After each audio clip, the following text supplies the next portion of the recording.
Art is dope. Art is dope. Art is dope. Art is dope. Art is dope. Art is dope. Art is dope. Art is dope. Art is dope. Art is dope. Like really dope. Hello, welcome to Art is Dope. I'm Nathan Wheeler. What's up? Thank you for tuning in and listening and watching and all that. Right now, we got a really cool guy, real financially responsible. We were talking about it out the lake here, outside. Good combo. Anthony Hamilton. Thanks for coming on, my dude. Thanks for having me. 100%. Yeah, for sure. Financial guru, I'd say. Yeah. So I started working at Wells Fargo.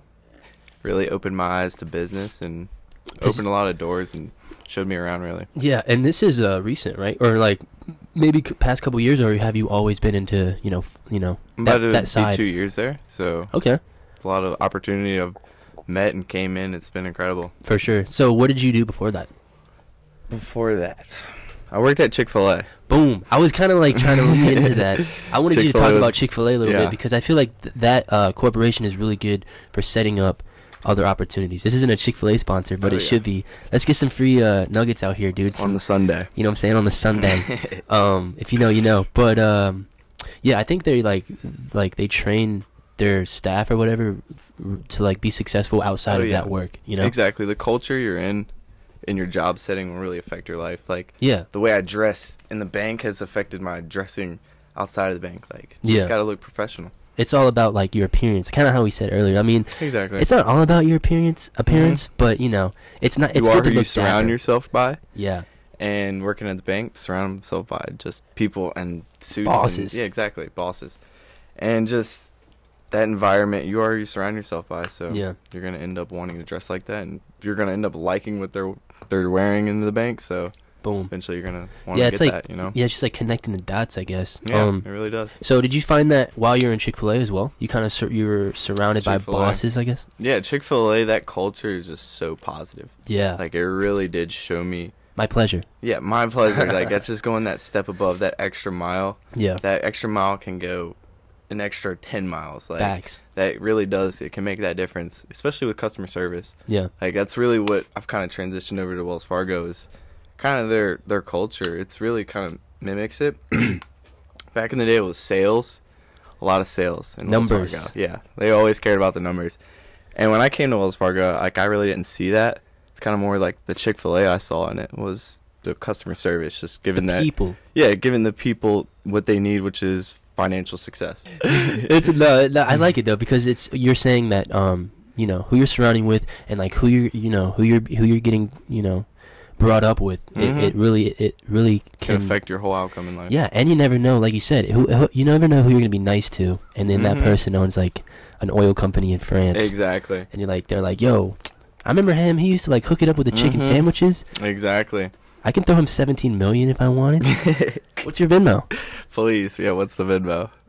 Zell's the new thing, though. Yeah. Zell's the Wait, new Zell? thing. Zell. What is that? It's ZELLE. Is that like Cash App and stuff? It's like Venmo, but it's worked through the banks. Hmm. So instead of you transfer money to a third party, which is Venmo. And they take like And they take that 90 percentage. cents or So whatever. transfer your money to them, and then that transfer money to that person you want to sell to or whatever. I Right. don't even know what I'm saying. That person that you want to give money to. Yeah. And then they have to transfer that to their bank, and that's just percentages after percentages that they're taking out of it. And it So- takes time, right? Like Yeah, you're and it just- takes time. That's yeah. the biggest part. And it's another app on your phone, more storage. It's just it's a step out of the process. Yeah, and Like wouldn't you with rather Zelle, it's have just bank from bank? Yeah, I'd rather have like direct communication with the bank, with my Exactly. bank. And it's insured too. So what is it called? A Zelle. Zelle. Mm-hmm. It's instant transfer and there's no fees for it. And like, Does Wells everyone Fargo, else have to have SunTrust. that app though? Hmm? Does everyone else have to have that app to? No, it's already on the Wells Fargo app, and it's on like the Bank of America, SunTrust. What? Yeah, you can download the separate app. So say if your bank doesn't provide that on their software, Yeah. so then you can download that app and set it up through just the card numbers, Wow. and then you can just transfer money instantly to anyone basically in the U.S. That's kind of dope. Yeah, the banks, it's like the 13 largest banks all put Mm. together this idea, and then they just bought it out. I mean, I feel like it's a lot trying to get rid of cash. Oh yeah, really? Yeah, Oh, cash man, is I don't- traceable. True. I haven't carried around I mean, cash in a is long time. untraceable. Yeah, so they're really trying to step away from that because they can see every movement with every dollar everyone's spending. So, well, they can do that already with like, phones, right? Like, is that kind of what they're doing? Like, they want to pinpoint as much as they can. Yeah, they want to know everything they can. Because if someone buys something, that could hurt another human being, they want to be. They just want every financial Yeah. What is it? Money laundering. That's a big one. Just any financial scams that are out there that are putting in dirty money. Yeah. Is really what they're trying to get rid of. Yeah, that Legal makes sense. businesses. Yeah. Part. So do you think they want to know where every dollar of the US market is. Like, you want to know where your money is, right? Yeah, I guess. So that's what the government wants to do, basically. I mean, I'm not knocking it. That sounds really good. That sounds great. I'm gonna actually do that because I've been using Cash App and Venmo. Yeah. And I do notice that if you want an instant transfer, like I guess you can wait a day and it doesn't take it, but it takes a day. And then if you want it instantly, it takes like 30 cents or like 90 cents or whatever amount. And that adds up if you keep doing it. Yeah. So like people who have small businesses and don't really have the business account yet, they can use that to just like selling shirts. Hey, $25. Oh, just Zelle me. It's an instant transfer from your account to my account. So is Wells Fargo really promoting that, or is it just banks in general? Yeah, no, we promote that greatly because, I mean, it's on our app, so people can use it. And people will get out cash out of the ATMs and inside of the branch to pay somebody when they could just use Zelle. And that person banks with Wells Fargo that they're paying, and they could just transfer their money right there. Do you ever just see someone at ATM and you just kind of want to shake and be like, hey, what are you doing?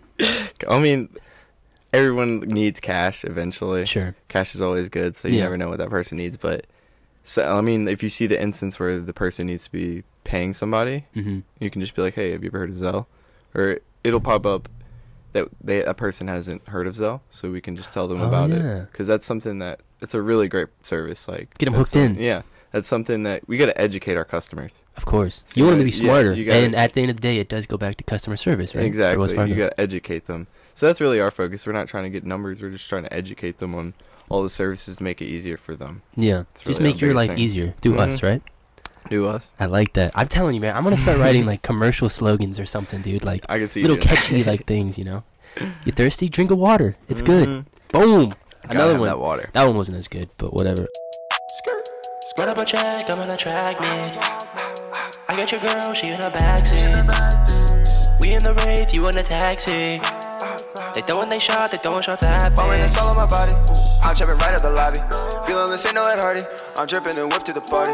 Flow spaghetti, run up a check. Diamonds are wet like tsunami. Pop out the jet, she give me neck. My diamond's so bright I cannot see. Anyway, we got Anthony Hamilton on right now, man. Just gotta reiterate it because I'm so glad to be up here. For sure. We've known each other. It goes back. It's deeper than just what it appears. We've been here. We were talking outside about just time and how things change, right? Huge part of life. So we've grown up together. You went to which high school? Or you were in a different school system, right, than Paladin? I came to Paladin 8th grade. Okay. So then I started going to junior high, and then I went to Palatine High School, graduated. Yeah, and A Hizzle was the shizit. Hamilton is what they call it. Hamilton. Nah, it's cool, man. It's he's always been a really cool guy. I have inside. I have I don't know if you remember, dude. It's like that party hat, like the grizzly, like it was like the. Oh yeah. I have that on my Instagram. Yeah, I have that inside. You do? So yeah, I was thinking about that. yeah, so it's been a good time. That was a total inside joke thing, but hey, you need to know people out there who you go to school with that remain cool. Like that have just like and also become successful because with you and Wells Fargo. Oh yeah. Or just in general, man. Do you think you classify yourself as knowing a good amount about the economy or finances, or I mean, I'd say working in a bank, I know more than the average person our age, because I mean, we don't know about home mortgages, we don't know about stocks really, unless you're studying that as in your field of learning in the college. But people don't really know about banking. Like I've seen college kids from U of R, because my branch was right by U of R, and kids would come in to get just like simple stuff, and they really would be clueless when just withdrawing cash. Really? And it was just like, you don't really know how to operate in a bank.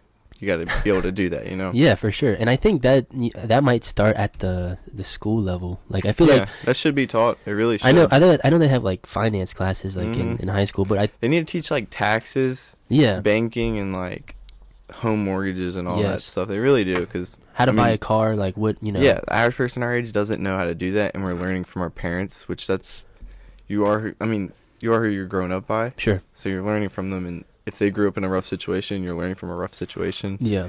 It's hard to apply that, what you learn, to become great, so. Yeah. But it's all about the application. And if they taught that in schools, it could really focus the kid on being successful in those areas in life, which are very important. Yeah, I like that. It's because it does seem like this. I guess the general education system is like, hey, you know, this is only one way to do this. Like if you don't fit in this block, then and they're just teaching you so many like areas that are just you can learn on your own outside of what you need to know in life. Right. Because those aren't really necessary. I mean, you don't. What should be necessary is how to set a goal and get that goal done. Yeah, that's really what you're doing every day. So you seem like very driven at this point. Like, you seem very wise above your age. Have you always kind of had this sort of this outlook on life? So I'd say about like a year or two ago, I was just scrolling through Instagram and I was like following like World Star, all this like crazy stuff. Yeah, all this just like stuff that was feeding my brain just not good energy. Yeah, just negative stuff. It'd be like a video of some guy punching another guy.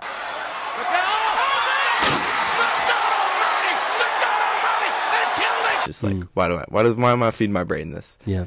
So I'm like, I need to unfollow all of this stuff. I unfollowed all of that, and I'm like, what do I really want to do? I followed people who like do real estate, do foreign currency trading, and just really are motivational speakers like Gary Vee, Grant Cardone, Ty Lopez. They're all just seeing them on YouTube ads, and then seeing them on Instagram making so much money and so many followers, just really putting a message in everyone's head is just incredible. So doing that really fed my mind good energy and really put me on a good path and really showed me what is important in life. I like that because, you know, people think about their bodies, you know, physically they think, you know, you want to nourish your body with like good foods and like, things like that. Exactly. But it also goes with your mind. 100%. Like you said, you know, you want to be surrounded by, you know, positive energies and positive foods for your brain, I guess. And I guess once you're surrounded by the negative and all the bad foods, it's you like you said, it gets comfortable, I guess. So exactly. It's good. It's really, so what was it? Just like a day you woke up and you're like, I need to clear the cobwebs, or was it because I know it kind of was. I mean, it just kind of hit me. I mean, I've always felt this kind of way, like everybody has so much potential, so I've always known I've had way more potential than what I'm putting out. Right. So I'm always like, what can I do to reach that put out level? Like, what can I do to put out the greatest Anthony I can? Feeding yourself good energies first off. Yeah. Number one. Is that, so that's like probably, if you had a list, would you say, boom? Yeah, you got to be happy. And that's, you gotta live life so happy. Do you think, how do you think happiness is subjective, I guess? So I guess a choice, because you can choose to be happy, right? And you can maybe choose to be sad. Yeah. It's emotional. And also, I can't say that without saying, you know, like what your circumstances are and things like that obviously dictate happiness and sadness. Yeah.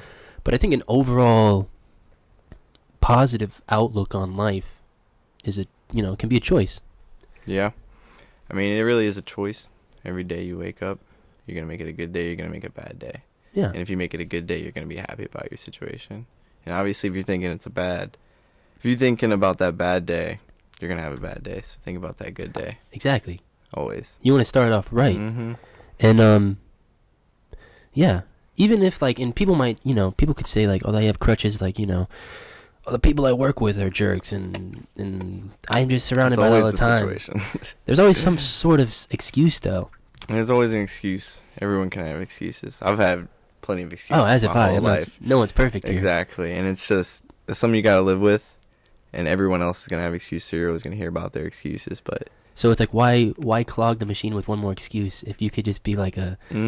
genuine, like, just to be a happy, realistic person. If you don't want to do it, just tell them you don't want to do it. Yeah. Don't give them some bullcrap excuse why you can't do it. So have you learned that in banking as well? I mean, people, can you kind of see that if someone is kind of like bullcrapping you, I guess? Oh yeah, I can feel energy really with people, like stepping up and being someone who's trying to do good with me, like not trying to screw me over with the transaction.